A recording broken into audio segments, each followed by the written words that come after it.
On this episode of the Oklahoma Breakdown with Ikard and Lehman, presented by Riverwind Casino, Ralph Russo from the Associated Press joins us for an interview.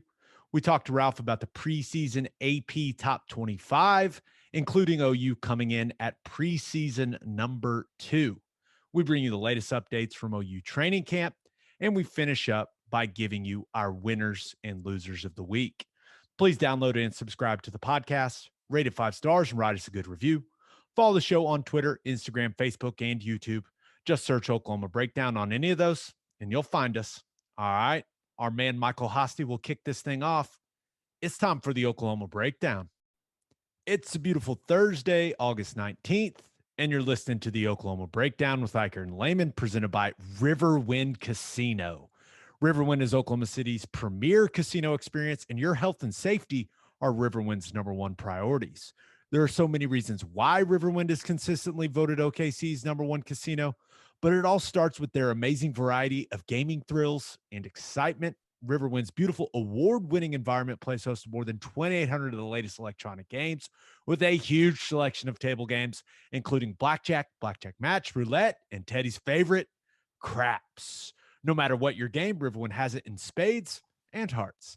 And every night from 6 p.m. to midnight, August 1st through 27th, you can win your share of $300,000 in cash prizes and bonus play in Riverwind's $300,000 Riverwind Winiversary.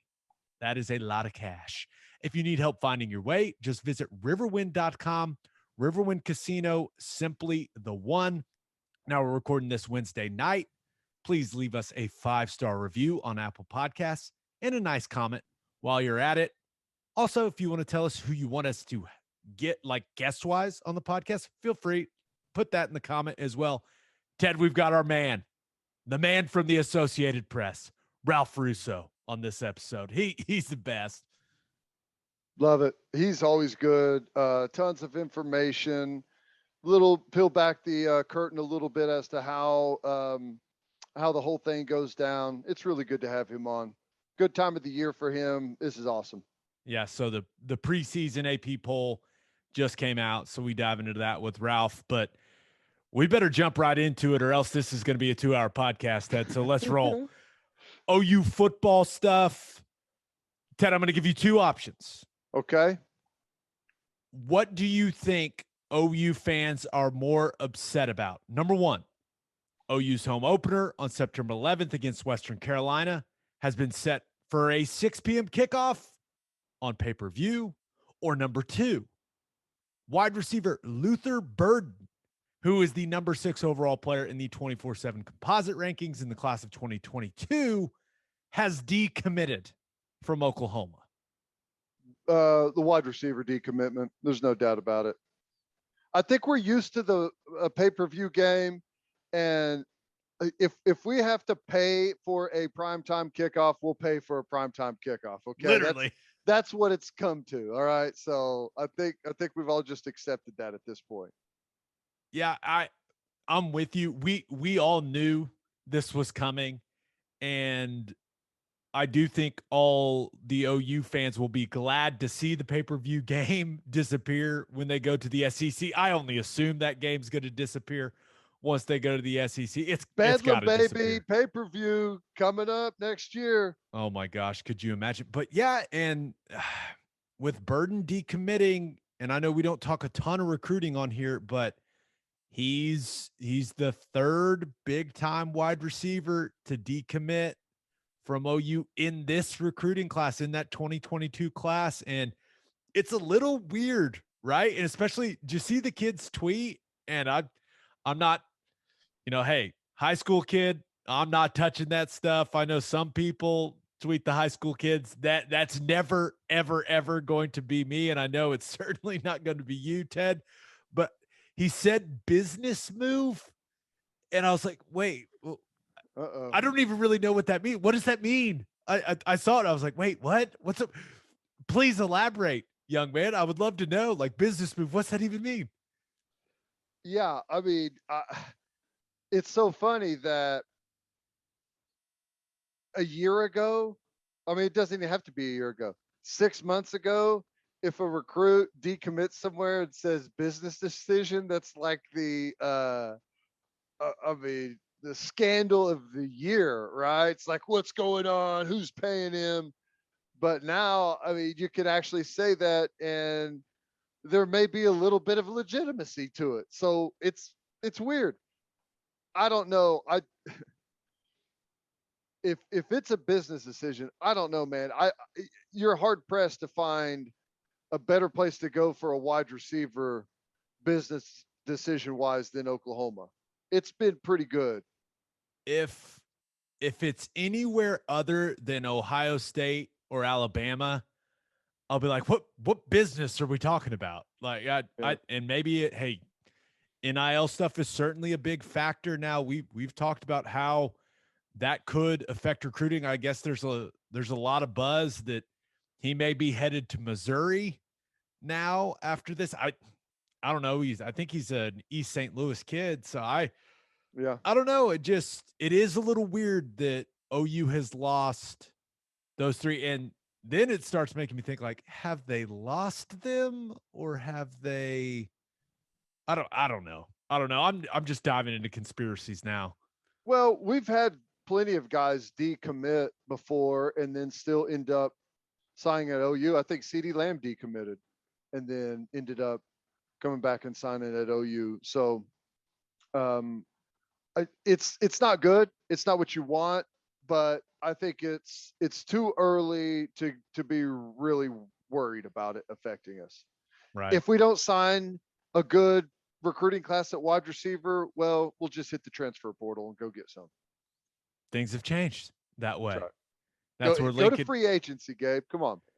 Lincoln calls someone. He's like, "Hey, want to be my go-to wide receiver?" And not to say that there's not a lot of talent at wide receiver right now on the roster, but you're always looking to upgrade, and the portal is just another way to do that. But yeah, I saw some OU fans that it seemed like even though all this hype is building for the season, there are some of those OU fans that are just die hard recruiting people, and it was like the sky was falling. I was like, oh my goodness. Yeah, I think it, it is. I love that people are really vested in the recruiting and who's coming to Oklahoma, but you got to find something else to worry about, especially whenever it's wide receiver. I think we're going to be just fine. Now, if we had a 5-star defensive lineman decommit, that's something to be upset about. I think we're going to be fine at wide receiver. There's more really good wide receivers out there running around in high school, at lower level colleges that are going to be the transfer portal than there's ever been in the history of football. So we're going to have good wide receivers on the field for as long as we can see into the future. Yeah. All right, let's get to our OU training camp buzz. Love it. Okay, so we all heard Lincoln Riley talk about the scrimmage publicly. He talked about the explosive plays from the offense, the explosive plays from the defense, mentioned a bunch of sacks that the defense was able to get in the scrimmage. Now, the scrimmage didn't do a ton of plays from what I was told, but went live, like to the ground. So got some really valuable work in, Ted. But the overall feeling from everyone I've talked to, and it's really encouraging, to be honest, but the overall feeling is that the level of competition between the offense and defense is at I'm not going to say much higher, but is definitely at a higher level at this point in camp than it's been the last couple of years. They feel like it is cleaner football. They feel like it is better football on both sides of the ball. And maybe the most encouraging thing, because you and I, we always talk about the importance of depth throughout a season and, how depth matters when you get to the college football playoff. You got to have the talent, but you also have to have the depth to be able to keep guys fresh within a game. And that may be the most encouraging thing right now coming out of OU training camp is that high level of play that cleaner football, it's not just the ones. It's twos and some even threes. And that's about the best thing you can hear. Other than there's no injuries, that's one of the best things you can hear out of training camp is that twos and threes are playing clean and playing well. That bodes well for a season. Yeah, I hate to even mention this, but I don't feel like we're really at a place where any one player like being out would totally change or derail the direction of the season. And that's really saying something about especially a team that's picked to go to the semifinal, maybe go to the national championship game. That's how good your depth is. And there's a difference between like depth talent wise, like, hey, we've got a bunch of highly recruited kids on the roster, and quality depth, meaning talented players that can be relied upon to go in and play competitive snaps for you and have a football game on the line. So I know defensively we haven't had this depth, dare I say, ever since at least I've been following the program. I mean, there's been some really good players and some really good defenses, but I don't know how many defenses that you could say we'll rotate 14 guys at defensive line. What? What does that even mean? When has that ever happened? So I think I agree with you. I think that is because a season is long and things do happen. So to be able to have that safety valve is awesome. I'll also say this. I don't know about you, but I hated live practices tackling to the ground, which it probably wasn't any different for the offensive line. But it's hard to get into a mindset of tackling a guy all the way to the ground in practice. You and I think it's safe to say you and I get along very well now. We are good friends. You would have hated me in live scrimmages because I would have cut your ass. I cut everyone in scrimmages. Like if we're going live, like if you can hit the running back, it's like the last thing I'm doing is letting you run full speed through my soul as I'm running sideways on outside zone and you're coming downhill trying to run through the gap. It's like, hey, nope. I don't mind it. A cut block to me sometimes is easier than playing off something else. As long as I know that you're going to cut me or you can cut me, I'm fine. I'm good to go. But it's hard to flip the switch, man. Absolutely. It's hard to flip the switch to tackle someone. It's like I didn't like cutting my teammates. I want to make that clear. Right. And as I got older during the scrimmages, and it was another like veteran like defensive line that had played a lot of football, I would say, "Hey, dude, I'm cutting you," and like we just lay there on the ground. That's right. You tell everyone it's like the first thing it does is it prepares them to where they don't try and fight you, and the second thing it does is it slows their ass way down, doesn't it? Oh yeah. Oh man, but yeah, it's like being in a fight.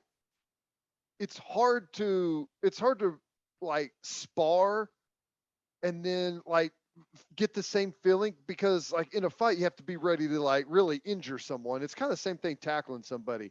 You're either doing it all out like crazy or it's easy to make mistakes. I don't know. I hated live practices. Other than like goal line and short yardage, that was fine. You would love goal line and short yardage. You are such a meathead, dude. Okay, couple of notes out of training camp on the defensive side of the ball. Nick Bonito. The guy's got, he's got an incredible amount of hype heading into the year, right? We've all seen the preseason All-American teams. We've all seen the NFL mock drafts. Well, I was told he is on a whole different level than he was last season right now. That he is probably, with what he's done so far in camp, that he's the best player on the team. and they got some good players. And Ted, we've talked about how interesting it would be to see how Benito responded to all that offseason hype. And it sounds like it has affected him in a very positive way. And I love hearing that.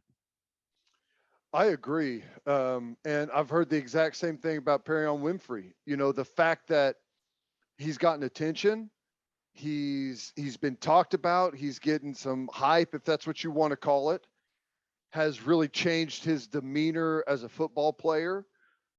It all of a sudden means a whole lot more whenever you're labeled as a leader, one of the better players on the team. Like, okay, well, I better bring everyone up to this level so we go out and accomplish some of these things. And it's been like he's done a complete switch. Like, not that he was ever some horrible teammate, but now he's like one of the more popular guys in the locker room and everything. I'll tell you something that's interesting though. And Lincoln said this in his comments, and you mentioned it wasn't a high volume rep scrimmage, but Lincoln just kind of skipped over the fact. He says, you know, there were some explosive plays.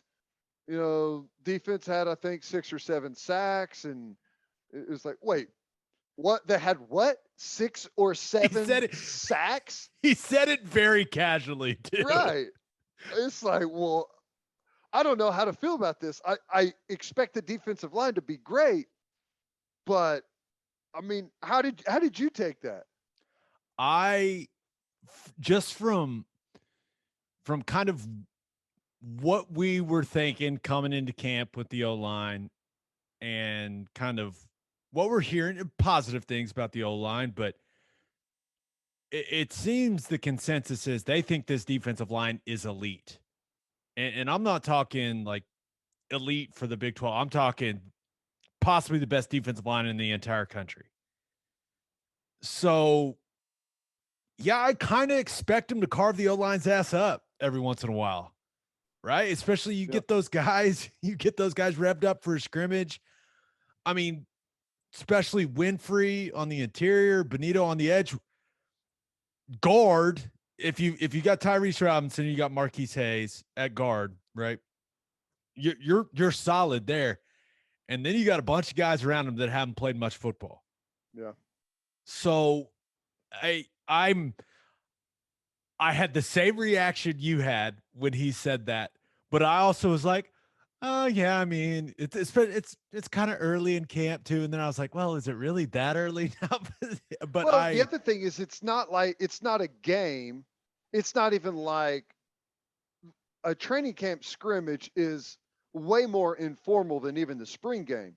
So you could have Perion Winfrey going up against the third team center somehow, you know, and yeah, just if the rotations line up that way. Yeah. Yeah. So you never know like exactly what's going on out there. Is a back screwing up a protection, a young back going the wrong way? There's a million things that could happen, but it just caught my attention that he's like, oh yeah, defense had 6 or 7 sacks, and I expect him to be elite, and I've heard him talk about throw a guy's name out, defensive line, and they're saying they're looking really good, so it's crazy. Yeah, Perion, Winfrey, and Nick Benito clearly getting a lot of the attention, but a couple of names that have been mentioned a couple of times, Corey Roberson and Jordan Kelly. And remember, going back to spring ball, we had heard Jordan Kelly had really made a jump. Sounds like that has continued, and he has continued to build on that. And both those guys, Roberson and Kelly, are having really, really good training camps. Ellison too. Heard the same exact thing about Ellison. How many guys are they going to play on the defensive line, dude? Grinch said 14. I mean, can you really play? Like, are some guys just going to play like 6 plays a game? Like, there's only so many snaps. I'll tell you right now, I think Benito is not I don't think he's an every rep guy. I think if you're talking about a 65 snap game, I think you're talking about Benito as a 45 snap guy. So you're going to play at least 2 rush backers. you're going to play at least 2 other guys at the other 3 positions. So you're talking about there's 8 right there, but I know we're going to go way more deep in the rotation than that. I bet you have 5 to 6 honestly rotating interior guys. Some will play more than others, not all equal snaps, but and probably 3 defensive ends. So 8, you're talking honestly going to be a 10-man rotation on the 4 defensive line positions, calling the rush back or a D-line position. That's so many guys, but like I know their whole thing is stay fresh, play fast, and who am I to argue with the methods that I create mean the that madness? I honestly think that's why the depth has gotten so good. I mean, because there's a difference on this defense between your traditional thought of being a 1 and a 2. Traditionally, if you're a 2, you only play if someone is hurt, has a shoe come off, and you've got to run out there. That's the only time you play if you're a 2 or it's a blowout. That's traditional football. That's not how they handle things. If you're a 2, your ass is playing in the football game, and you could get some decent reps. It is interesting. It's kind of fun. It makes our job harder because we have to keep track of all these human beings. I will Right. say this, one guy that he may not get that many snaps early, but depending on how the season goes, how many injuries there are, or if there are any injuries, I think that Kelvin Gilliam is going to be a dude from what Okay. from what I'm hearing. Like it sounds like maybe not right away, but get midway through the season, see where he's at. Like it sounds like they are really liking what they're seeing with that young man. Yeah, there's a Ethan Downs, same thing. Same thing with Ethan Downs. Um, yeah, it's crazy. We've gone from complaining about the talent on the defensive line to trying to figure out how they're going to play them all. It's amazing, really is. Yeah. Speaks a lot to development. And that's kind of what seemed like was missing on the defensive side. And that's maybe the biggest compliment you can give Grinch up to this point is just what he's done from a development standpoint. Running back situation. So Trey Bradford looks the part, looked really good the first day of practice, clearly physically gifted. Coaches like what they saw, gets a little banged up, misses some time. Now he's continuing to learn the system and all that, but back on the practice field now, coaches certainly feel like he is a guy that can help them after seeing him up close, right? Because you take a kid out of the portal, I mean, doesn't arrive till late, and you're playing a bit of a guessing game, but it sounds like they feel just with what they've seen so far that he's a guy they can rely on throughout the season. Now it has to continue to absorb the system, and Lincoln puts a lot on backs and things like that, but I'll feel a lot better if they've got 3 backs that they feel really, really good about. And it sounds like Trey Bradford is a guy that they think they're going to be able to rely on. Do you think that we fully expect Lincoln to have at least a 2-back system? That's been what he does. But there's always a guy that is the perceived number 1. Do you believe that to be Eric Gray is the number 1, Kennedy Brooks is the number 2? I do. Now, I don't Is know if there it really matters, but well, I don't there is going to be a guy that is, that's going to take if 2 guys take all the reps in a game, there's going to be a guy it's like 65-35 usually. So, you think they're that close that I you really never know with Lincoln, but I think that I will say this. I do think Kennedy Brooks is looking like himself. So I know that was one of the questions you had, but damn, they like Eric Gray, man. Yeah. I mean, he sounds like he's just an awesome dude from Yeah. everything I've been told. Like he just sounds great. Like not only is he a good player, but just studies and is constantly asking questions. Like just does everything right and wants to be great. And I mean, it's hard. I don't know what the breakdown, like the carries breakdown, will look like, and who knows. But my gut tells me Gray is the quote unquote starter. But Yeah. I guess we'll see against Tulane. Yeah. I don't know if it really matters. I mean, you know how Lincoln is, especially early in the season. Like Hot hand is hot hand. usually how he'll go. Yeah, I don't think it matters. I'm just curious as to just kind of how it looks because we've got a 3-man backfield most likely, and none of them played for us last year. So it's kind of a weird circumstance to be in. Like, you know what I'm saying? And I know we've got a history with Kennedy Brooks, but I don't know. I'm just, and I've got no, at least right now, no concern with the position. But gosh, you have a bad day at the office, you could be ultra thin at running back in a hurry. But I don't know. I think it sounds like Gray's going to be an outstanding back, an outstanding all around back, which is even better.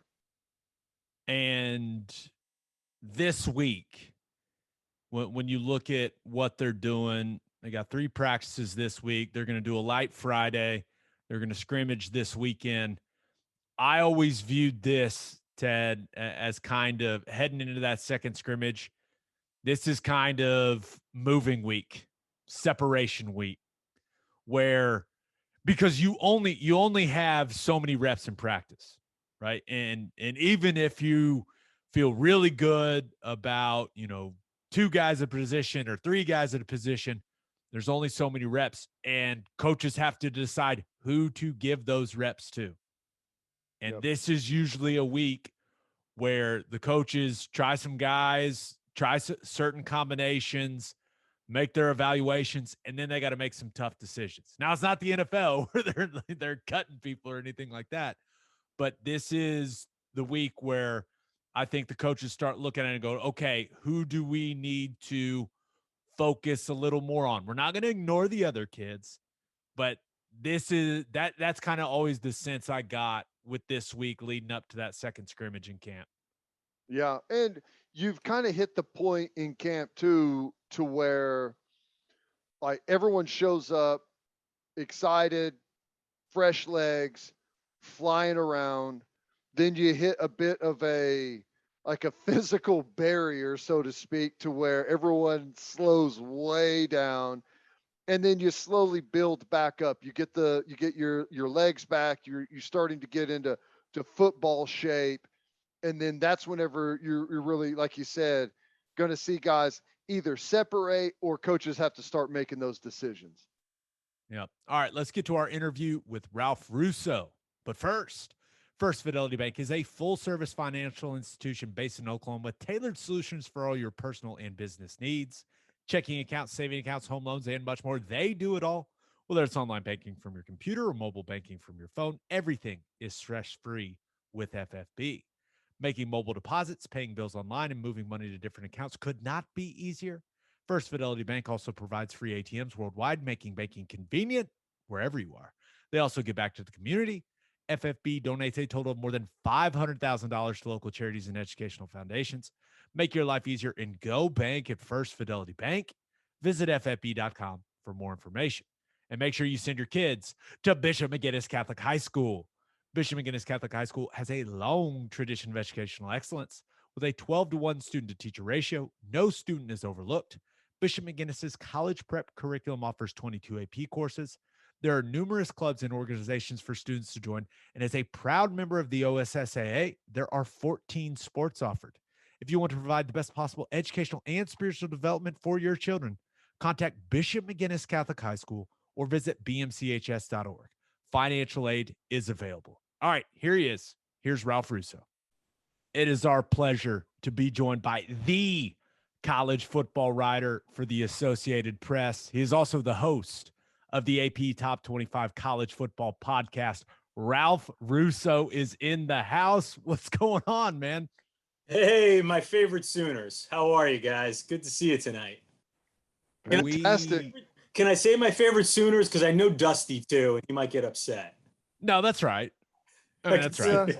Yeah, it's okay. We'll allow it. Cool. All right. Ralph, I mean, let's jump right into it, man.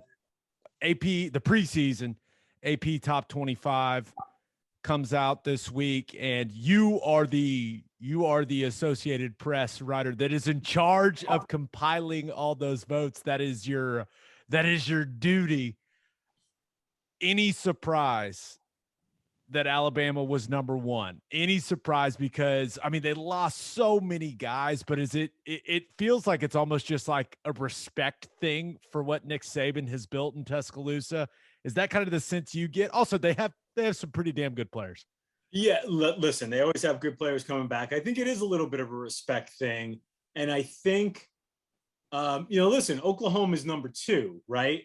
And I feel like Oklahoma, in other years, a lot of people might have looked at Oklahoma and thought, yeah, we'll make them number 1. They have the returning quarterback. We've seen them play pretty good defense last year for the first time in a while. Like, that's been trending up. But I think you're right. Like, the respect for Alabama has just grown to the point where you're like, well, I haven't seen Bryce Young play, but he was a 5-star and he's at Alabama, so he should be okay. And yeah, they need all these new receivers, but we got a little glimpse of Mechie, and we just know that there are good players behind the players who left. The only thing that I guess maybe surprise not maybe the best word, but I was happy to see at least like Oklahoma got 6 first place votes. Clemson got 6 first place votes. Somebody voted Ohio State for in first. I think Georgia got 3 first place votes. So if nothing else, like there was at least some indication that people were looking around to some other teams for that top spot. But it's hard to go wrong with Alabama. I mean, they've just proven that if they're not going to be number 1, they're going to be close to it. It's just been a remarkable run. It really has. And they've earned that. There's no doubt about it. I think it's interesting, though. We always have to go off of what we saw last year. But if you go back the year before, Alabama loses to LSU at home.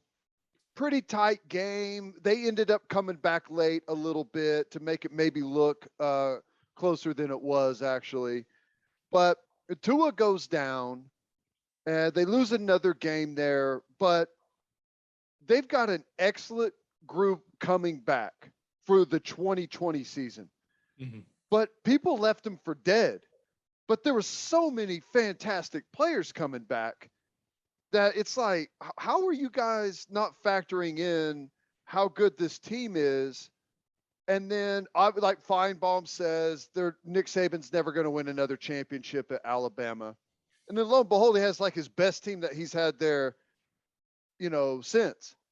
Well, then they lose a bunch of really good players, and they've got a quarterback. I mean, Mac Jones, he lost a game and he threw a couple of really bad interceptions late in the 2019 season, but he looked pretty good at times for them, other than just a small handful of plays.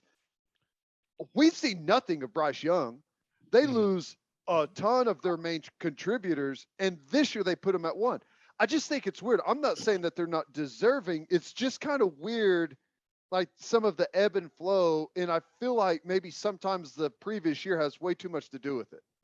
It probably does. It's like the previous year is a pretty good indicator, but obviously there's some holes in it. I will say this: left them for dead. They were number 2 going into last year, right? Clemson was number 1. Alabama, I think, was number 2 in the AP poll heading into last year, unless it was maybe 3. I would have to quickly look back now, because Ohio State was pretty good going into last year too. So I think it was Clemson, Ohio State, Alabama going into last year. We had that weird deal where we weren't sure if Ohio State was going to play, and it was kind of. And then they left the poll too. But nonetheless, beginning with the first initial poll, we came out as if everybody was going to play. Right. And last year was all kinds of screwed up for a lot of different reasons. And so thank God that's all behind us. And I think Trevor Lawrence, obviously being at Clemson last year, a lot of difference is played to the quarterbacks. And again, I look at the top 5 this year, and I think the reason why Oklahoma, I think, is getting so much play is, again, the improved defense without question. But out of that top 4, I keep calling them the super teams, right? Alabama, Clemson, Ohio State, Oklahoma.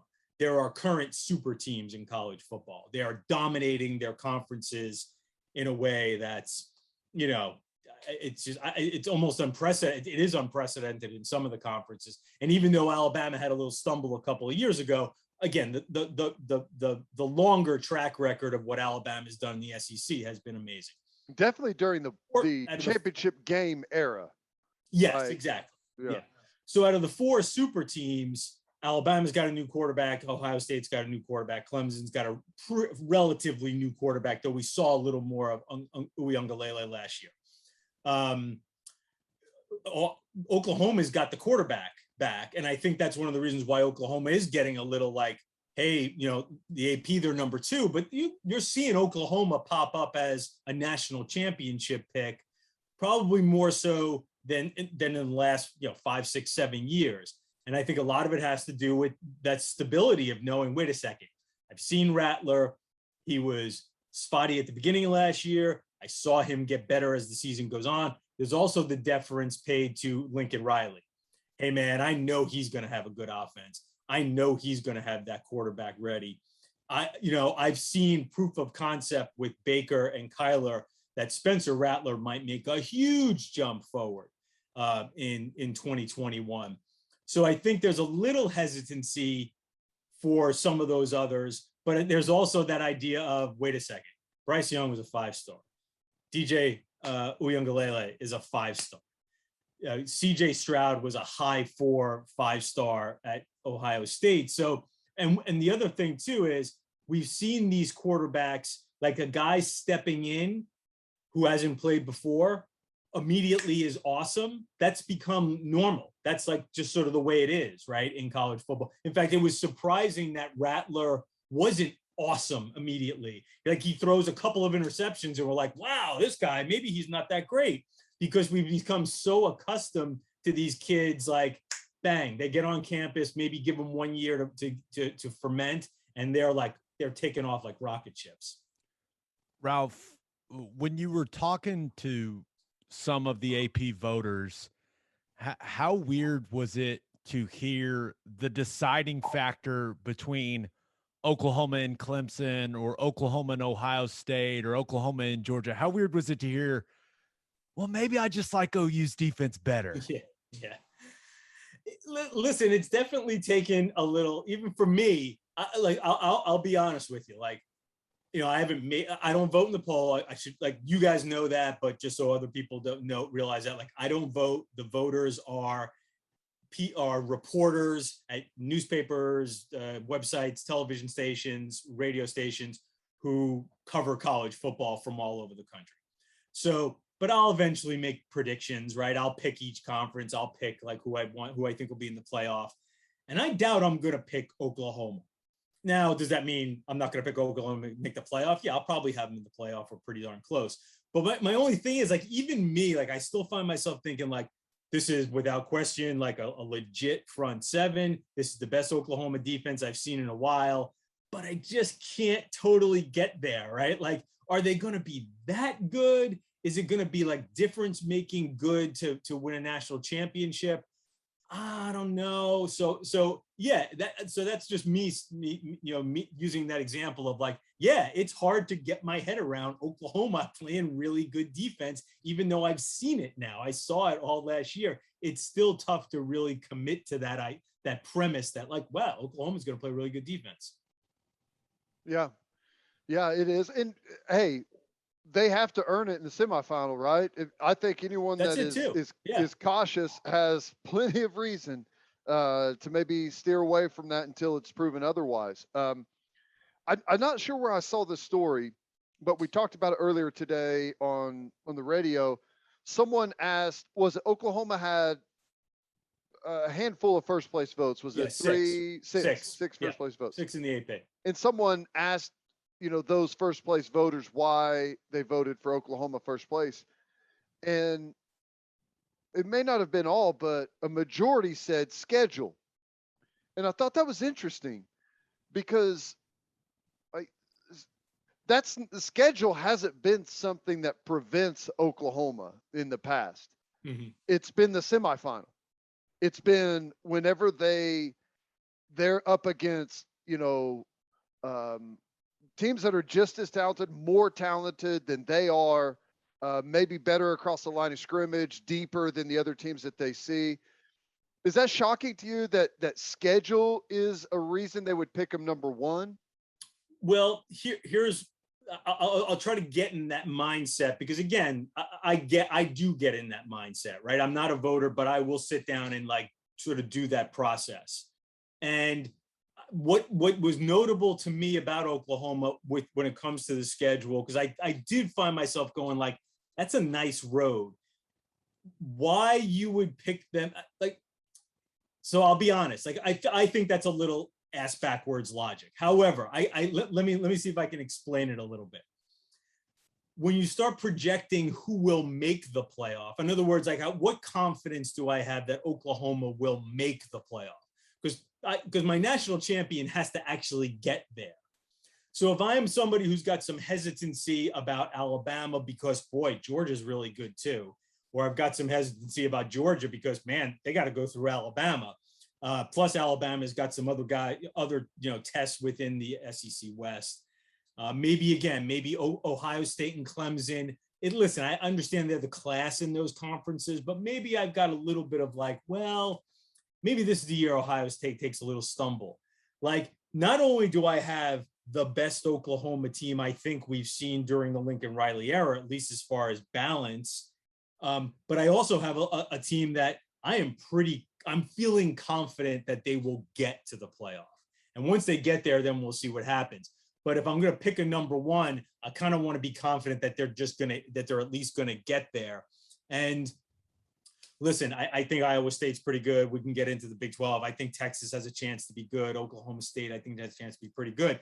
But, as good as Iowa State is, again, this looks like a really strong Oklahoma team.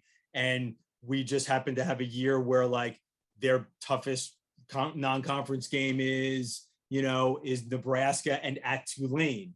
And that's a Nebraska team that probably doesn't have the stuff to knock off Oklahoma in Oklahoma. So I think that's part of it. Like I get what you're saying, Teddy. Like that's a weird way to sort of say why Oklahoma, but I think that's how you sort of back into it by saying, well, Oklahoma, I'm pretty confident they'll get there. And then we'll see what happens when they get there. I've got a bit of a theory on the scheduling thing, guys. And I think it has a lot to do with, number one, OU's non-conference schedule. Mm-hmm. And number two, AP voters wanting to look smart. And I have no problem with that. But in my mind, I saw the poll and I was like, okay, Bama, number one. Yeah, that makes sense. They're really good. And then it was like OU over Clemson, over Ohio State, over Georgia. And I was like, like I believe in OU this year, but I wonder what they saw. And that reminded me, Clemson and Georgia start the season with each other, right? And does an AP voter really want to pick one of those when OU's toughest non-con game is Nebraska? And then you look at Ohio State, they start at Minnesota, and then they have Oregon. You're like, So I wonder if some of the voters looked at that non-con and went, you know what? OU seems like a safer bet with those games that the other teams have. And I do think that is a factor in how people vote. You want to look smart. You want to look like you know what you're talking about. Yeah, listen, I think there's a little bit of sort of I want to be that like we all love to discover the band, right? Now listen, OU is not a new discovery, but I want to get in a little early. I'm going to be the person who has OU breaking through the the Southeast dominance, right? Like it's been nothing but SEC teams in Clemson. This is the year that's gonna stop. OU's got the team to be able to do it. I'm gonna get on that bandwagon a little early. I could see a little bit of that, but again, they're also really good. I mean, I said the defense is really good. That front seven's terrific. I almost like what's spinning around on you guys because I'm interested to hear your perspective on this. Because the one thing I have found myself being, again, just like the slightest bit of hesitancy about OU is we assume the offense is going to be bananas. It's going to be great, right? Because they were of course a very good offense last year, but with Baker and Kyler, they were like historically good. It was phenomenal, those offenses. So how much better does the offense need to be, right? Can the offense be only as good as it was last year, or do they need, because I think they do. I think not that they need to be Kyler and Baker good offenses, but they probably do need to, if they're going to win a national championship, need to be a little better than they were last year. There needs to be like a progression of that offense. And what do you think of Rattler and also the offensive line? Do you think this offensive line could be what we've seen out of Oklahoma in the last couple of years, which has been like, man, there's like 4 NFL guys up there. The general consensus so far through training camp with the O-line is that they feel like they've got 7 guys they think are starters, right? That they would have no hesitation putting out there as starters. And then they've got 2 or 3 guys they feel are high-level backups. Mm-hmm. And from what they've done in camp so far, they're really pleased with what they've seen along the offensive line. But you guys know as well as I do, playing well in practice is one thing, playing well in games is another. And I know that this doesn't bring a lot of people comfort, but when it comes to the offensive line, you really don't know what you got until you go play a game. You don't, like, just because a game tempo, game pressure, game situations, like, you can try to simulate and practice as much as you want, and you can try to assume you know what you have, but and maybe that's just all of football in general, but especially along the line of scrimmage, like, we're just going to have to see it. We're going to have to see what it looks like against Tulane, Ralph. I don't know. But I will say this. I think the way that college football is now, you have to have an elite offense. Oh, I completely agree. You can't have the offense that OU had last year and win a title. Well, it's got to be that Baker-like offense. See, and that's like you're making the point like I was trying to make and not getting to.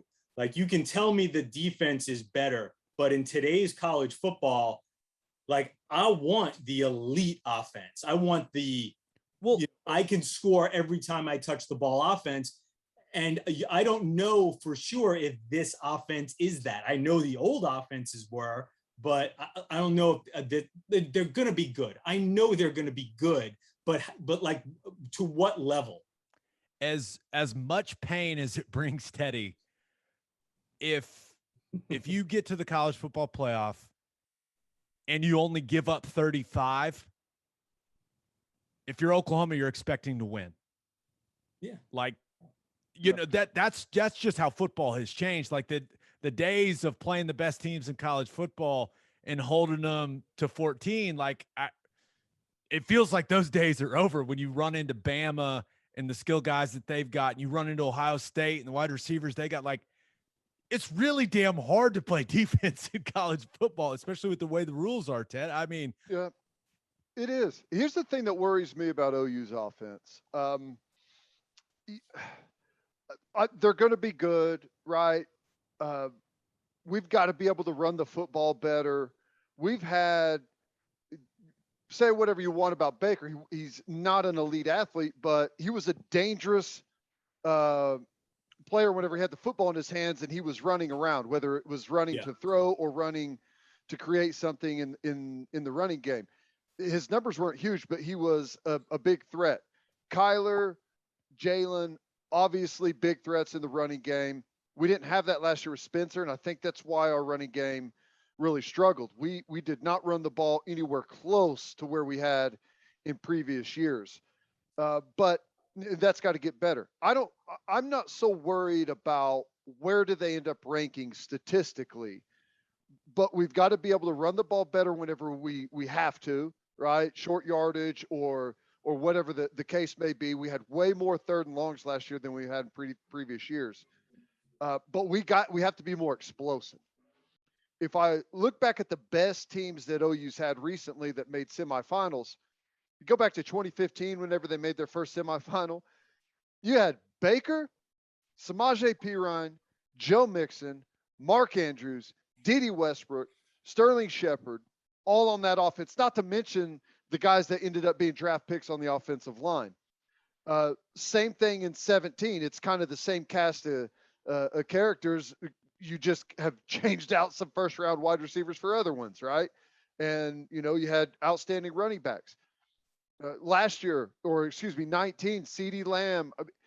We've had really, really good explosive skill talent. I think we have some guys that maybe are going to break out into that this year. We just don't know, but that's really what is missing, in my opinion, from taking this from being a really, really good offense to what we've seen win the national championship recently, LSU, Alabama, the Ohio State, Clemson offenses from the years previous to that were unbelievable. I think that's the concern, and we've got the talent. Mm-hmm. We just got to see it, because last year it was not great at skill position. Right. Listen, I mean, you need to play some defense. You need to be able to do, to get a couple of stops here and there. You need to be able to force a turnover. You need to be able to force a field goal, right? Just as Gabe said, in today's day and age, if you can get, it's almost more about stops than points, right? How many possessions, if we can keep them out of the end zone on 40% of their possessions, that will work out okay. It's more like trying to break serve than it is anything else. Yeah, but it's all about how it's like, it's so funny. We've sort of fallen in love, we being sort of like the national media, sort of fallen in love with Oklahoma for its improved defense. But man, but we're at a time when you need the offense. Like, no. Like, we're late to the party. It's like, we were great offense, and now it's just weird. Yeah, so that's sort of where I have been. I have been like, the defensive improvement is nice if you're telling me it's going to go with one of those spectacular offenses, because that was always the premise before. Oh my God, our offense is so good. If our defense was just average, we would win a national championship. And I understand, like, the premise is the same coming into this year, but I would say, but your offense isn't that good, at least not yet. Like, this is like, your defense may be better than average, but you don't have that spectacular, we can score every time we touch the ball offense. So where does that leave you? Again, we're sort of, picking nits here to a certain degree, right? I mean, like I said, Oklahoma is easily one of the top 4 or 5 teams in the country, and we'll see how this plays out. But when you're talking about, as Gabe said, I'm going to get in the playoff against another elite quarterback, against another batch of elite receivers, who I'm going to have a really hard time holding with down like below 28 points. What is my offense going to be? Yeah. I mean, that's just how it feels. That's just how, kind of where college football is at right now, in my opinion. Now, Ralph, I always imagine you like adding up the votes, and then there's just a couple where you're like, holy shit, how do they have this team in this spot? Were there any moments because it was from a guy that played in the Big 12 and played against Iowa State, I had to look 2 or 3 times and be like, number 7, Iowa State preseason number 7, even though I know they're a damn good football team, just seeing them ranked that high in the preseason. I mean, it's crazy what Campbell has done. It's amazing. It is. It's almost got a little. Now, I say this deferentially and with great respect, because he hasn't done it over the period of time, and I don't think it's quite to this level. But it has a bit of Bill Snyder in what is going on, a little bit, like a taste of that, where like This program has been a doormat. Like mediocre has been its ceiling over 15, 20, 30. Like, I'm older than you guys. As long as I can remember, this is like What was it? Was The last conference championship was like 19, 100 years ago. Yeah, something like that. It's crazy. So yeah, it's remarkable what he's done. It's remarkable the type of team.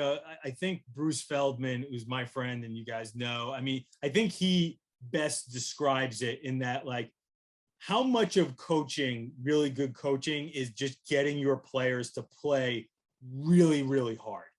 Like, that's coaching. That really, I mean, I think we think schemes, no. Like, Lincoln Riley obviously is like, this genius play caller. And then there are like, culture, coaching is culture. But I think you coach effort to a certain degree. I've heard other coaches talk about this, and people talk about how, like, to a certain degree, you coach effort. And his players just play with unbelievable effort. They've got some ballers. I mean, they got some legit talent. Kolar is an NFL tight end. Rose is probably an NFL linebacker. Breece Hall is without question an NFL running back.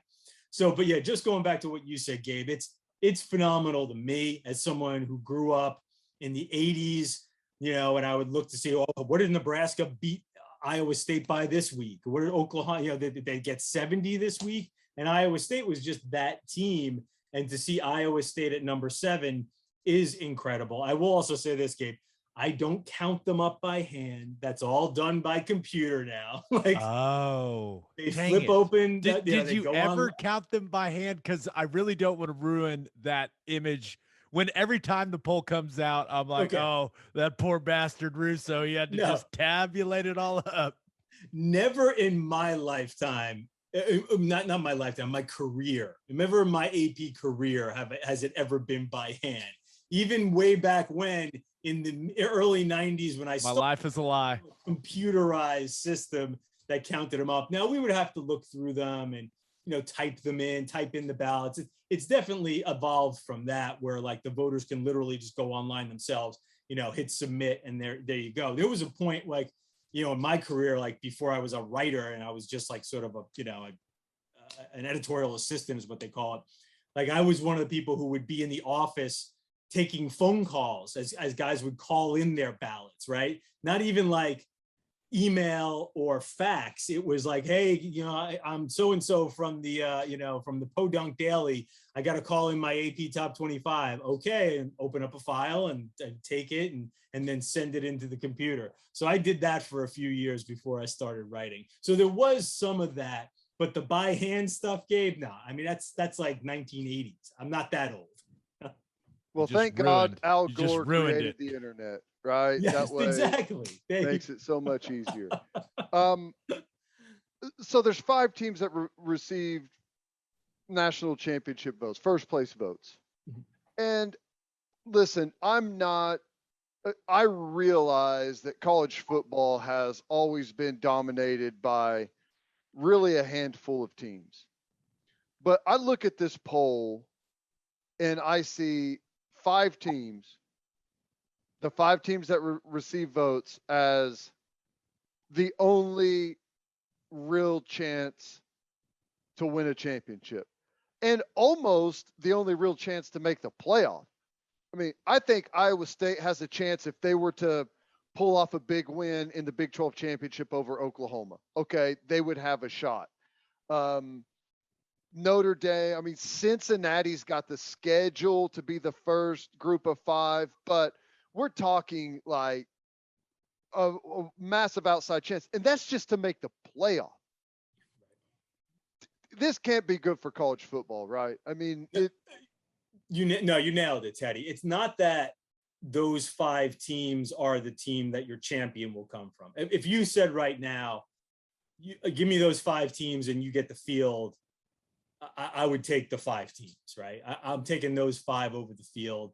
In fact, you could even put my house on those 5 over the field. field. You could even whittle it down to 4, right? If you wanted to. Maybe as long as Alabama was one of those 4, and like I would say, I'll take that. I'll take the 4 over the field. that's always, just as you said, that's always sort of been the case in college football. Usually you can find your champion somewhere between 1 and maybe 7. So now it's 1 through 5.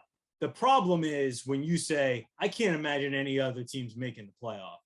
That's the problem. And that's, to get into another subject, that's the reason why we're looking at a 12-team playoff, right? It's one of the reasons. So to say, listen, I understand that your national champion will still be the same, but maybe we need to get a few more teams in the mix here to sort of have a chance, right? Though I am interested, listen, I look at the rankings, and again, it's hard for me to wrap my head around Iowa State possibly sort of breaking into the field. They're really good, but I would almost expect them to finish. If you said over under 7 on Iowa State, I'm definitely going over being like a higher ranking at the end of the year.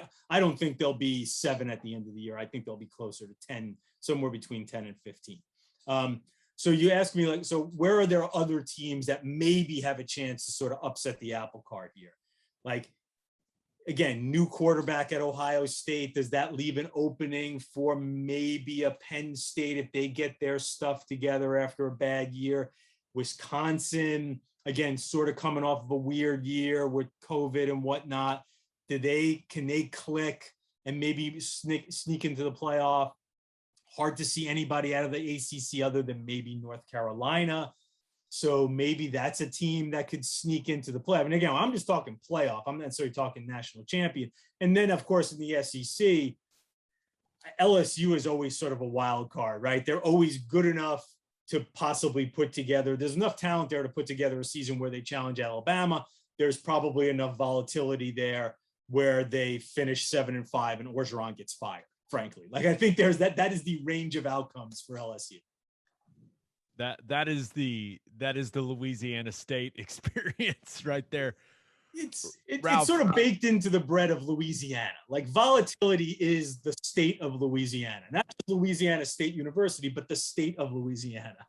Speaking of the state of Louisiana, I don't know about you, Ted, but I was really looking forward to Texas playing a team ranked higher than them in their opener. How the voters had to make sure that didn't happen, right? With Texas at 21 and the Ragin' Cajuns at 23. Come on, man. That would have been way funnier if Louisiana was ranked higher than Texas. It would have been. Voters have a hard time quitting Texas. The funny thing is, I find myself thinking Texas, I think, has a chance to be pretty good this year, but I would have been in the mode of I got to see you prove it. I'm not putting you on this ballot here. I may think you're going to beat Louisiana. In fact, I kind of do think they'll beat Louisiana. And I kind of do think that they'll beat Arkansas. But it's one thing to do that. It's another thing for me to commit it to paper number 20, whatever in the country, number 19 in the country.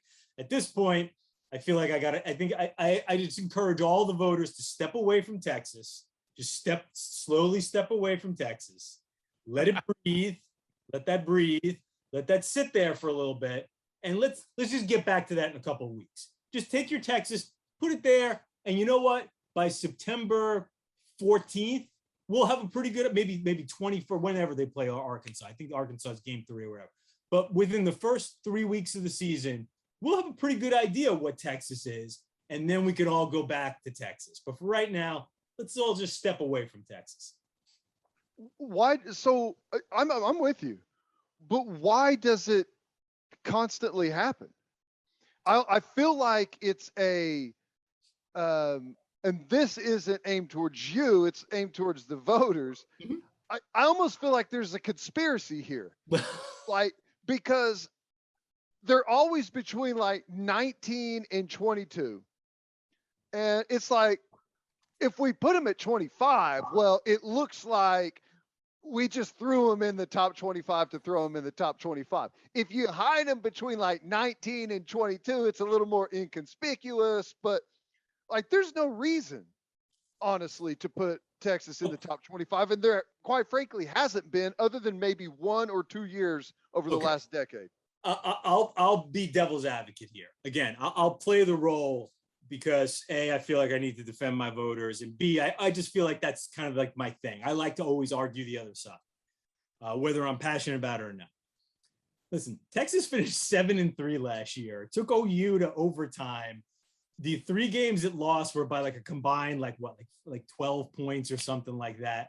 So I think the problem with what's happened with Texas is they have been so disappointing that we haven't recognized. It's hard. It's like they have made some progress over the Tom Herman era. It wasn't quite as much progress as they want, so they booted Tom Herman and decided to go to Sark. I just wonder if we were always at the point before where like, oh, they're ranked because they're Texas.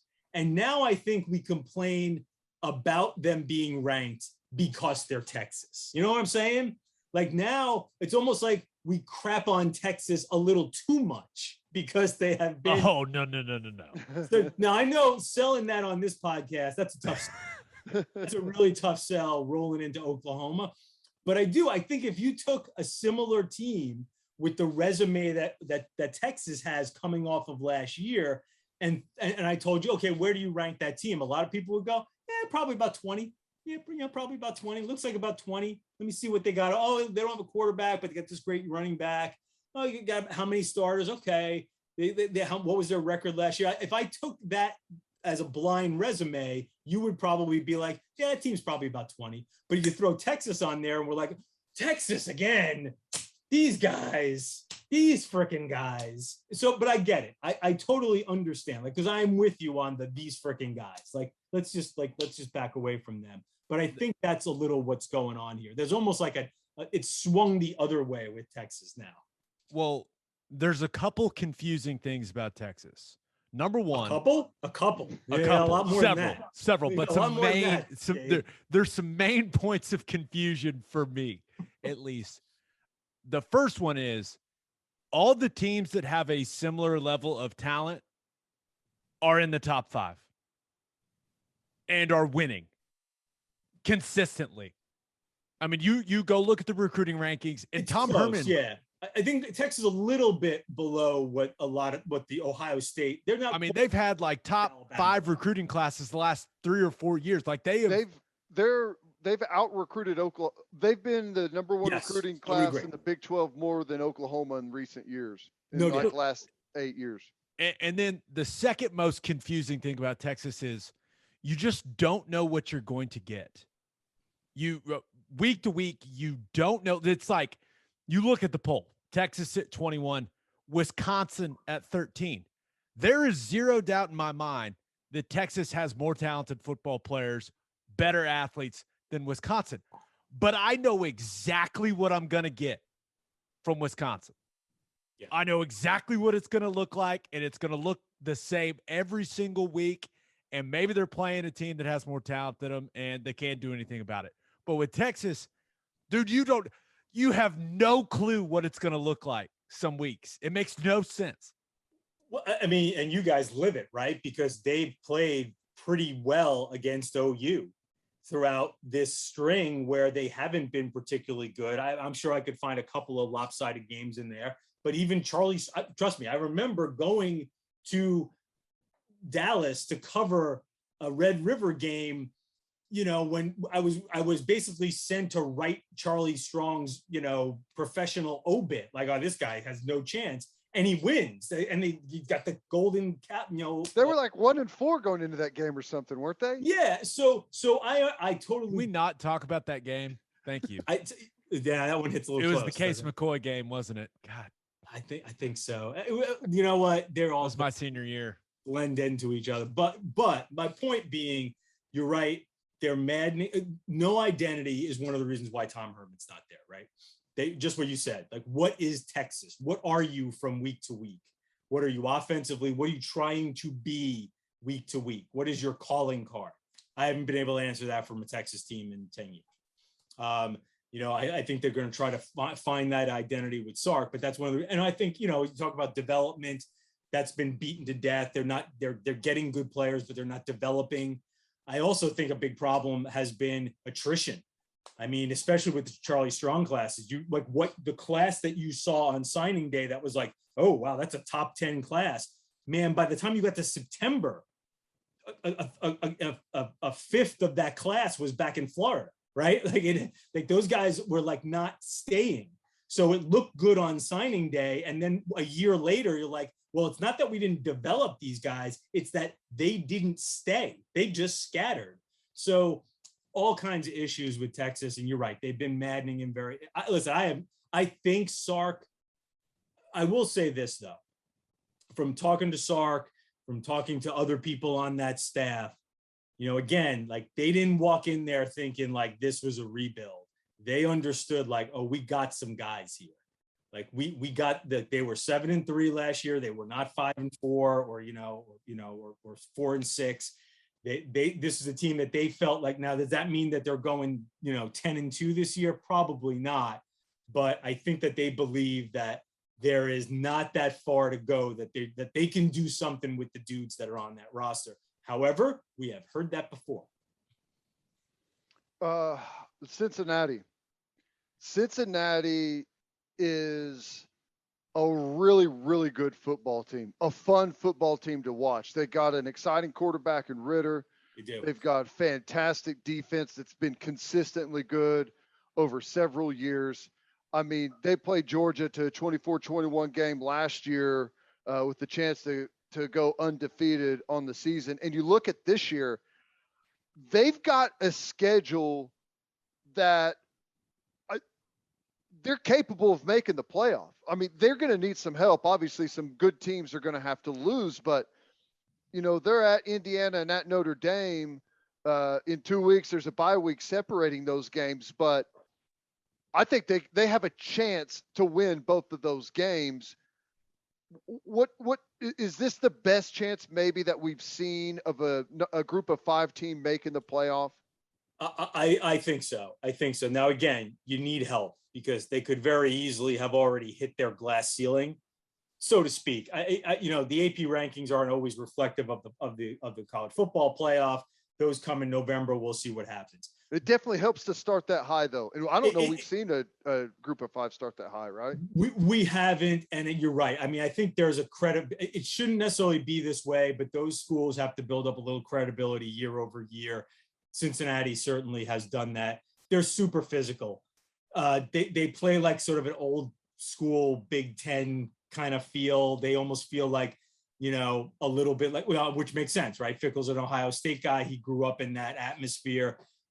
So they kind of have that feel of like, they're going to slap you around a little bit. They're really physical. They've got some legitimate NFL guys in the secondary, and they've got a legitimate NFL quarterback. But ultimately, their DNA is to be like super physical and be really, really tough. And again, another situation where I think they coach effort well. They are a team that plays very, very hard and knows exactly what they want to be. The other good thing about that schedule, it's a tricky schedule, but it's not that tricky. Like it's enough to give them credibility, but they can beat Indiana. Like they can go into Indiana and absolutely. We're not asking. I think they should beat Indiana. I think they will. We're not asking them to go in and beat Ohio State and Texas A&M, right? Like this is a notch below that. Indiana definitely a notch below that. And Notre Dame, listen, Notre Dame is very, very good, but I think this is a year where this is a good year to catch Notre Dame, right? Still figuring out a quarterback. Got the Wisconsin transfer, who I think is a pretty good player. But Notre Dame's signature is that offensive line. They're pumping out NFL offensive linemen every year. They will have NFL guys on this line, but they just don't have them fully developed, right? They're younger guys. So I think this schedule for Cincinnati is just good enough to give them the kind of boost it needs, but not so tough that they can't actually go out and win these games. The other thing too, I would just add real quick, in the AAC, I don't think the AAC is quite as tough as it has been the last couple of years. I think Memphis is probably trying to find itself a little bit. I think, Temple a couple of years back was very good. They're way down. Like, I think the conference is still very tough, but I don't think it's quite as tough as it's been the last few years. So I think they have a little easier road to get through what is a pretty tricky conference too. Ralph, we'll let you run after this one, man. But every year there's, and you probably know the exact number, but there's probably roughly 8 to 10 teams that start in the poll that at the end of the year are not even in the top 25. Right. Who are a couple of those teams? Because I know you put the poll together, but you also cover the sport very closely. So who are a couple teams you see in the poll now where you just go, nope, not buying it, don't believe in them? So the average over the last 11 years is 9.5. 9.5 teams that start the season ranked end up unranked. So you look at the poll now, figure 15 will make it, 10 won't. That's probably a pretty good way. Maybe it fluctuates a little bit year to year. Some year it's 8, some year it's 12, but figure 10 will be in, 15 will be in, 10 will.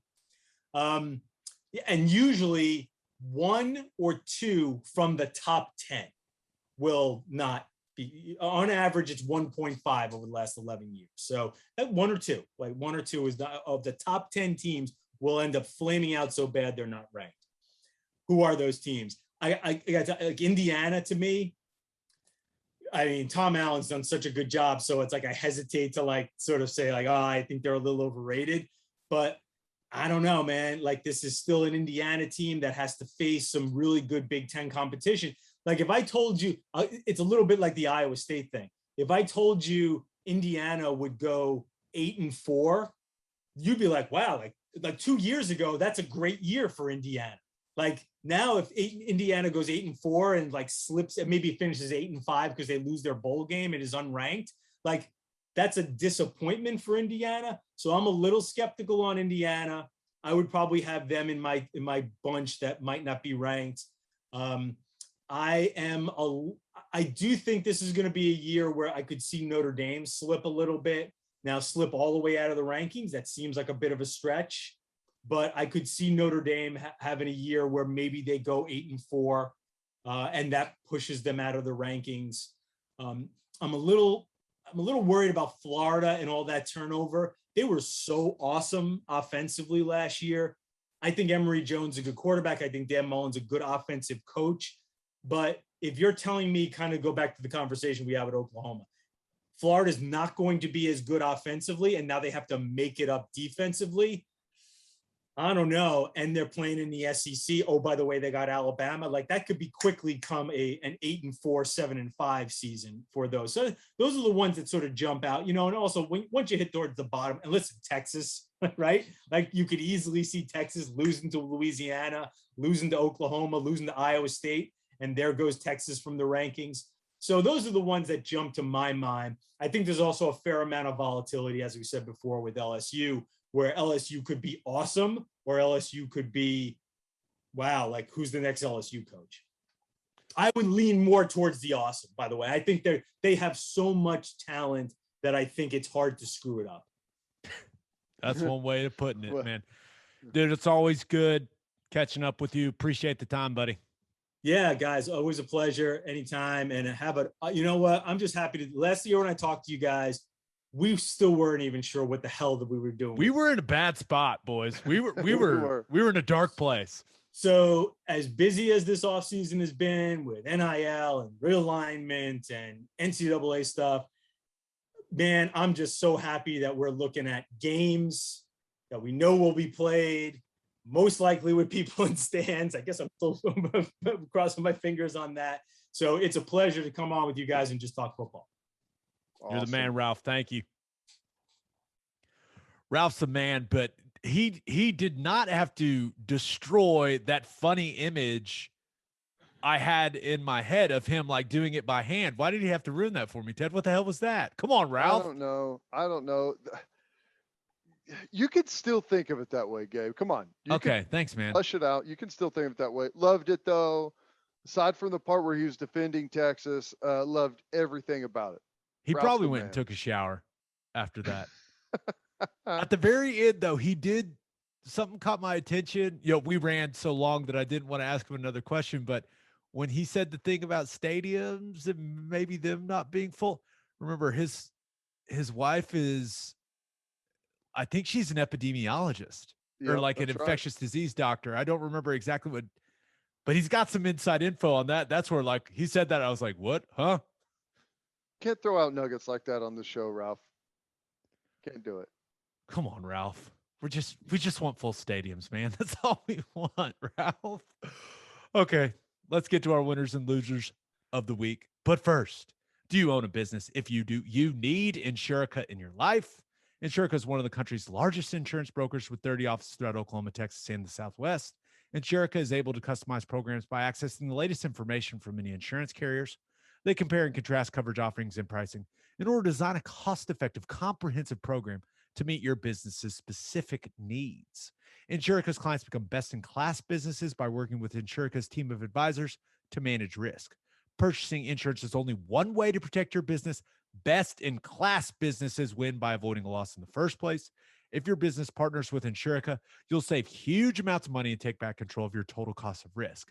I'm an Insurica client, and you should be too.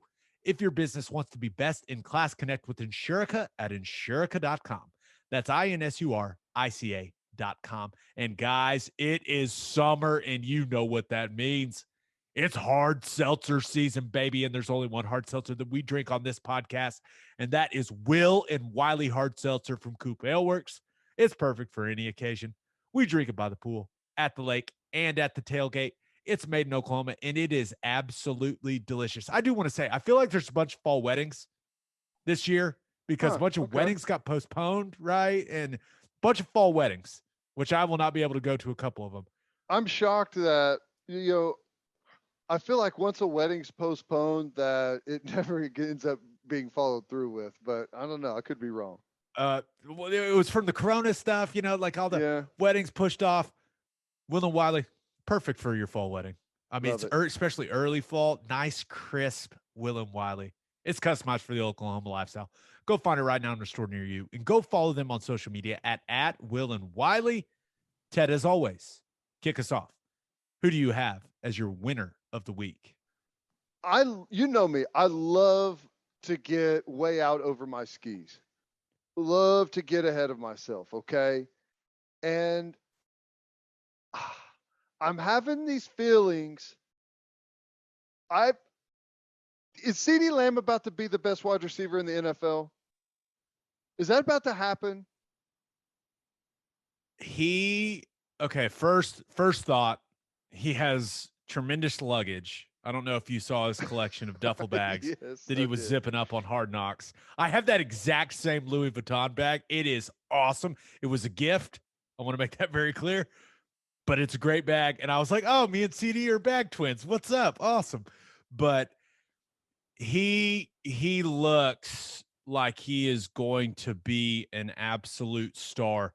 The only concern, right, is his quarterback shoulders jacked up. Like that's the concern right now. It's crazy. Amari Cooper's like, I want to go ahead and come back from injury real quick. I want to rush this thing, get back. I mean, he could see that CD is turning into the superstar on that football team. And you just look numbers wise, and you gotta hope that Dak's shoulder is okay. CD went for almost 1,000 yards last year, catching passes from an interesting group of quarterbacks. Ben DiNucci. Yeah. No offense to the Nooch, as he's known by his friends. Yeah. Fantastic. After Dak had that really bad ankle or calf cramp that Romo pointed out to us. It's a bad cramp, man. Yeah. It was a tough year, but he almost had 1,000 yards receiving. You say what you want about Dak and winning big games and being able to get it done whenever they need to. But last time he's healthy, threw for almost 5,000 yards, number 2 in the NFL. I think our boy CD's about to go off this year. I do. There's no doubt, bro. Like if Dak is healthy, that O-line's back intact. They should be a lot better up front. Zach Martin healthy. Tyron Smith, hope he stays healthy. He's so fun to watch when he is healthy. Like Dak should get great protection. Dude, he doesn't look like a different human being, but like he looks like he's grown 3 inches since he left Oklahoma, right? And gained about 50 pounds. What's going on? It's like he and I mean this in the nicest, like, he went to the NFL, became a man, bro. That's like, right. That grown man strength started to come in. So I'm with you, dude.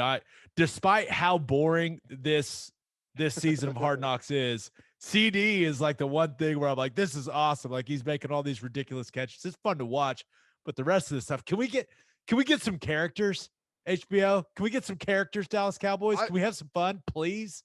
I feel like Hard Knocks started like it was absolute cannot miss television. And it slowly turned into something that I don't think anyone cares about. And part of me feels like it's social media. Like when it first happened, it's like, oh my God, we get to see what it's like inside an NFL training camp. It's like, I remember being in college whenever it came out, it was like, I'm so fascinated by what it's like at the next level. But now you have all that access anyways to all these guys on social media. You see a lot of this stuff, like some of these stories about everyone. I wonder if that has to do with it. I don't know, but it's lost a lot of its luster. And I do think it has a lot to do with the team and everything to do with the players. If the players aren't willing to, what I like to call, play the game with the production crew, then it's going to be a bad product. It's going to be boring.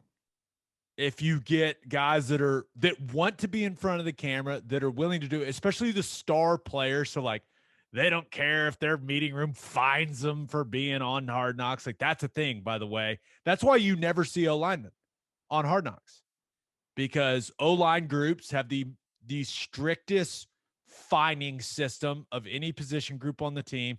And I guarantee you there is a massive fine for anybody, especially for young players, rookies included, if they are on camera talking on Hard Knocks. I guarantee you that is in place. That's why you do. Think about it.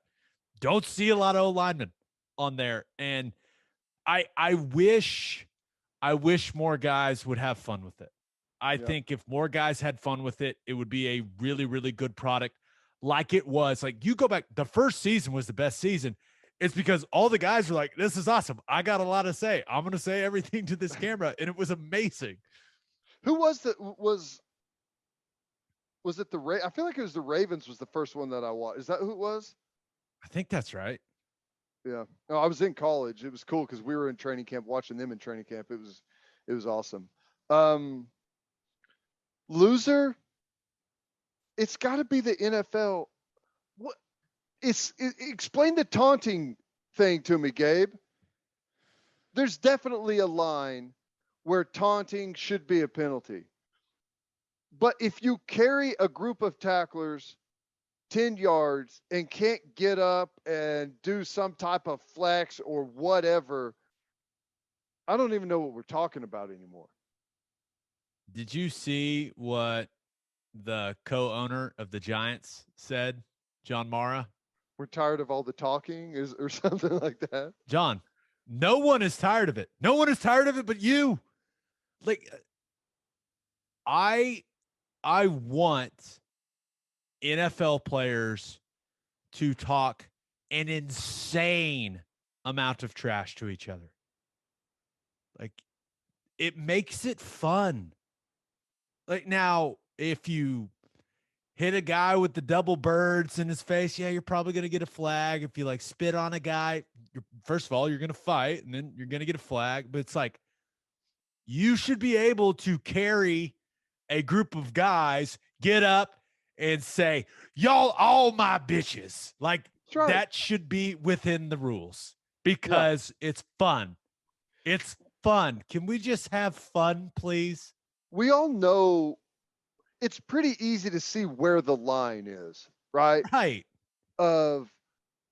There's like a expected, if you get run over, there's an expected moment after the play to where everyone tells you about what just happened, right? That's expected. That comes with the territory. Now, there's times whenever it goes above and beyond, whenever things are, there's like a 4 or 5 second period to where almost anything goes. And then after that, we're supposed to go to the next snap.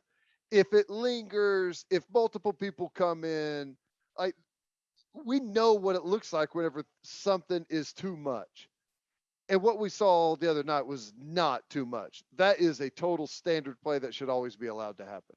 Yeah, it was a ridiculous call, and they cannot officiate that way We because see this every year with some type of point of emphasis, and it always fades after like 2 or 3 weeks. Yeah, in the regular season. Refs do not want to be, despite what some people think, refs don't want to decide games. They don't. I've talked to plenty of NFL officials over the years, and one of the first things they always say is, "Hey, we don't want people to even know we're there. Like, we just want to call the obvious stuff and go home." Like that's how they want to go about their job. The last thing a ref wants to do, in my opinion, is with this new stupid taunting rule, affect the outcome of an NFL football game by making one of those calls. Because if they call it tight like that, it will affect the outcome of a game and people will lose their shit. Well, here's what happens though is the guys are going to get called for it early, and just like in a basketball game or whatever, they're going to adjust to the officiating, right? But at the end of the day, it's not going to be the product, I think, that is more entertaining. Some people are old school and don't want to see anything. I'm fine with that. I'm not. Those people are boring. Stop it. Yeah, it's boring, but there has to be some type of limit on it, and I think it's easy. I think it's easy to tell whenever someone goes over the limit, and something becomes like malicious and something that's going to possibly get the game to where it spirals out of control. Give me all the fights, every single one of them. Let's do this. Let's get weird. No, I say if 2 guys line up, ditch the helmets and let everyone back up, circle them, NHL style. That's why hockey's a great sport, man. Let the men settle it themselves. That's right. All right. Are you looking to buy or sell a house in the OKC metro area? I just used the Ronaldo Cloud Group to sell my old house, and it was so easy and stress-free. Stacia Ronaldo and Maddie Cloud are with Sage Sotheby's International Realty. They believe in prompt communication, an honest relationship, and luxury service. And that is exactly what they gave me. I really just didn't have to do anything but sign some stuff electronically. It was great. You can reach them by emailing stacia@sagesir.com. That's STACIA@SAGESIR.com. Or you can contact them on Instagram at @soldbystacia and @soldbymaddie_. You will not regret using them. Ted, for my winner of the week, I thought about going with Mets owner Steve Cohen because he tweeted, quote, "It's hard to understand how professional hitters can be this unproductive." And he tweeted it about his own team. They've lost like 14 of 19. And I don't watch a ton of baseball, but I try to stay up on, kind of the bigger stories in the league, what's going on in the MLB. And I saw this and I was like, oh my gosh, this is hilarious, because clearly owners aren't supposed to call their own players out via a tweet, but it was just funny that like the owner of the Mets is now acting like a fan of the Mets, which he was, and then he bought the team. And it's just funny. I find it hilarious. I thought it was refreshing for some reason. Well, that is good. What was your interaction with any of the owners of the teams that you were on? How much time do you have? I just, as you know, I have a certain affiliation with one gas station, and I played for a team for an owner that made all his money from the rival gas station. That's right. Was he trying to squeeze you for insider tips? So there was at one point in time a game that I was inactive. I was inactive for the game. Our center for the Browns got ejected from the game, and this all happened, and I was inactive, and I would have obviously probably could have helped out in the pickle. And my wife and my mother-in-law were in Jimmy Haslam's suite while that was all happening. True story. Fantastic story. Well, it's like the reason I say that is there was always like this weird when the owner's around, like everyone's like, oh God, they're like he's gonna start walking through there and cutting people left and right, and they're just not gonna do that. But there was always kind of that weird feeling like, oh my God, the boss is in here. I just can't imagine what it would be like if that boss is then ripping the team on Twitter. I can't imagine his players enjoyed it. No.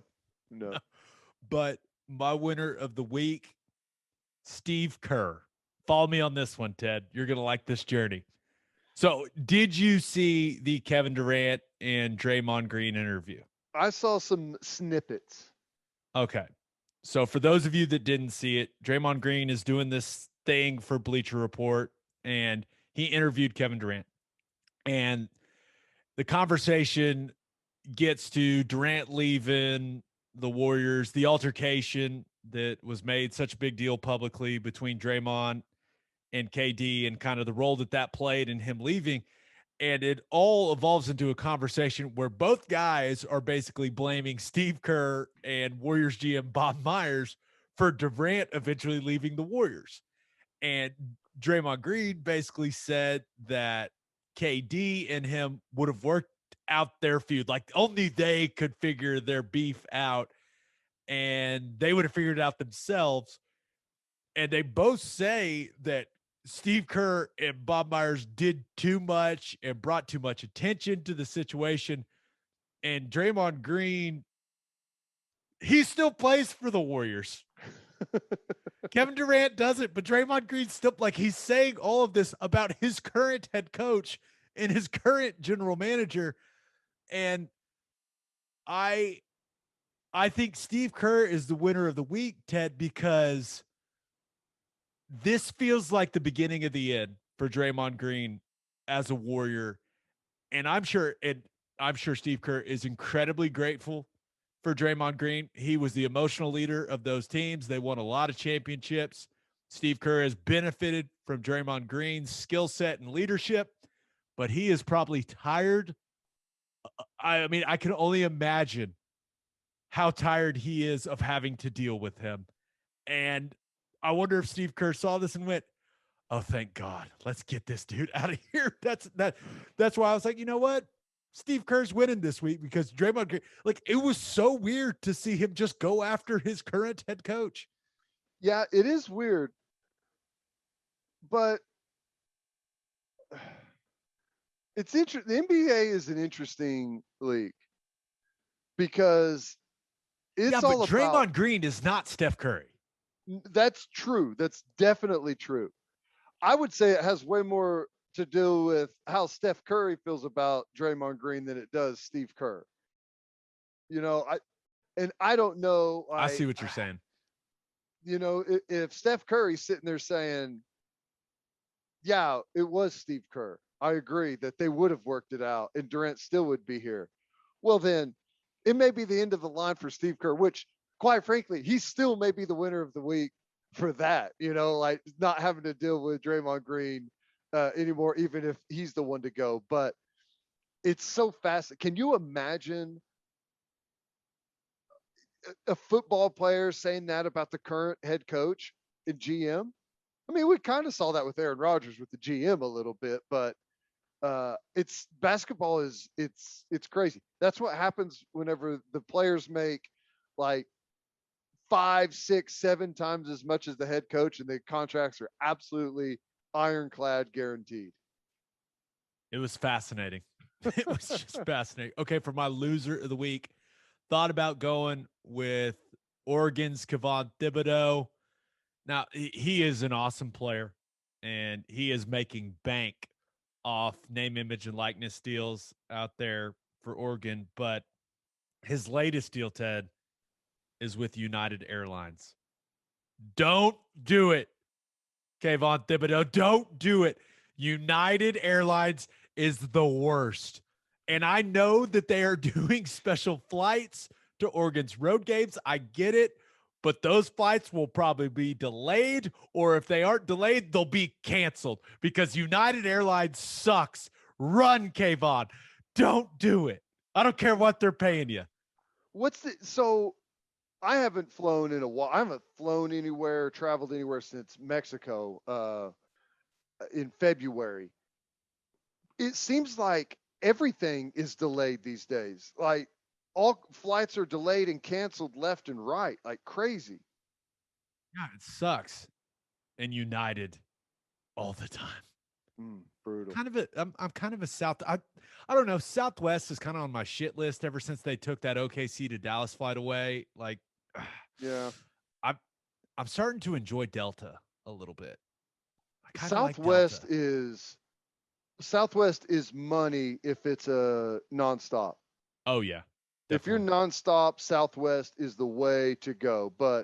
And the plane's not going to be small. I'm just so mad at them for taking away that flight to Love Field. Why'd they do that? Why did you do that, Southwest? Yeah. Okay, but there's only one choice for loser of the week. Scott Frost. Oh boy, Scott Frost. Brett McMurphy reported that Nebraska football has been the subject of an NCAA investigation for months. And Scott Frost and the program are being investigated for improper use of analysts and consultants during practices and games. Sounds like he had an analyst running special teams in practice, which, if you don't know, that is against the rules. Analysts can't do that, can't interact with the players in practice or on game day. Now, Nebraska is also being investigated for unauthorized off-campus workouts led by their strength and conditioning staff that took place during the pandemic stoppage. Once again, not the worst thing in the world, but against the rules. But those things, Ted, okay, not ideal, but not so bad. Those are slap on the wrist offenses in my mind. But then you have the other stuff that came out on Wednesday about Scott Frost. Brett McMurphy had it. There were several other reports. Turns out, hey, Ted, you remember when Nebraska tried to back out of the game with OU and all the Nebraska fans were like losing their minds, but they were adamant that Scott Frost had nothing to do with it, that he would never do that. As a former player, as a former tough guy, as a former Husker, he knows what it's about. He would never do that. You remember that? Yeah. Well, turns out Scott Frost was leading the charge along with his chief of staff to get Nebraska out of the game with OU. And I don't think I'm blowing it out of proportion when I say leading the charge, because the athletic director advised Scott Frost not to pursue any scheduling options that did not include the September 18th OU game. Scott Frost ignored his athletic director, allegedly, went behind his back, and was asking all kinds of group of 5 programs to play on that date and to replace the OU game. So this is why he's my loser of the week. It's not because of the NCAA investigation. That sucks, but whatever. He'll come through that fine. But he put out an image that he would play any team, anywhere, anytime. And then when people asked him about the OU thing, he said he wasn't in charge of scheduling. Now, after this stuff has come out publicly, his fan base, every single Nebraska fan, now knows that their program is led by a guy that was scared to play an opponent. And not only does the fan base know that, every player in that locker room now knows that their head coach did not believe in them to go play in that game. And that is an incredibly hard thing to digest if I am one of his players. That he was so scared, that he thinks we are so shitty that he didn't want to go play that game in Norman. I don't know about you, Ted, but if I was in that locker room, I would be beyond pissed.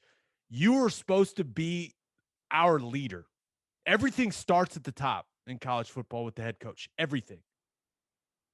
And the fact that that is the way he is thinking right now, and that's what he thinks of his team, that is bullshit. And if I was in that locker room, I would be beyond pissed at my head coach. I'm not buying it. I'm not saying that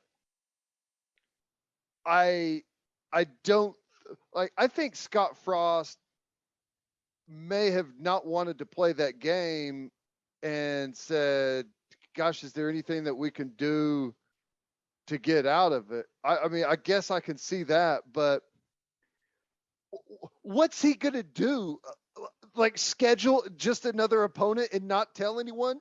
He can't do that. I don't understand. I mean, this is coming. I think if you connect some dots, it's coming from Bill Moos, the former athletic director there. Right. But when would an athletic director ever, well, have you ever even heard of a head coach in the modern era of football scheduling games and not the athletic director? I have. I have no idea how scheduling is done. I'm not going to, I always assume the athletic director does it all. Well, yeah, because you've got to coordinate with the television partners. You can't just go schedule a game. I mean, it seems. Do you think Scott Frost knows that? He's got to know that. Yeah, that's why I think this is a massive hatchet job. And I think the assistants on the field with coaches, and they're talking about they have film of it, and they have film of the weight room deal. You know what that means? It's a setup. No, someone snitched, and that portion of this whole thing, it has a very David Beatty-ish feel to it. It has a very Jeremy Pruitt-ish feel to it. That's exactly what I'm talking about. That's what I'm saying. I think it's a hatchet job. I think the whole thing is a hatchet job. I think you throw him under the bus on the scheduling deal to get the fan base pissed off at him. Well, I just went off on the guy. Now you got me thinking I did it for no reason. Well, I regret nothing, Scott Frost. But you know what I'm saying? Like, you got to get the fan base angry at him in order to be able to fire him with cause, save $20 million in buyout money, and have the fan base go along with it. Like, you can't just go fire the prodigal son and pay $20 million or even fire him with cause whenever the fan base is like, why you fire him over like guys lifting weights at an offsite facility? Who cares? I mean, that's not a big deal. I feel like this is like a political hatchet job here, and you have to make sure you turn the fan base on him first. It's very similar to, have you watched The White Lotus? No, I've seen that advertised. I don't know what it is. Well, one of the characters is a journalist, wrote a piece about one of the other characters she meets. She calls it a hatchet job, Ted. You'll know what I'm talking about when you get to episode 2 or 3 of The White Lotus. I mean, it's like it's right out of a political playbook, right?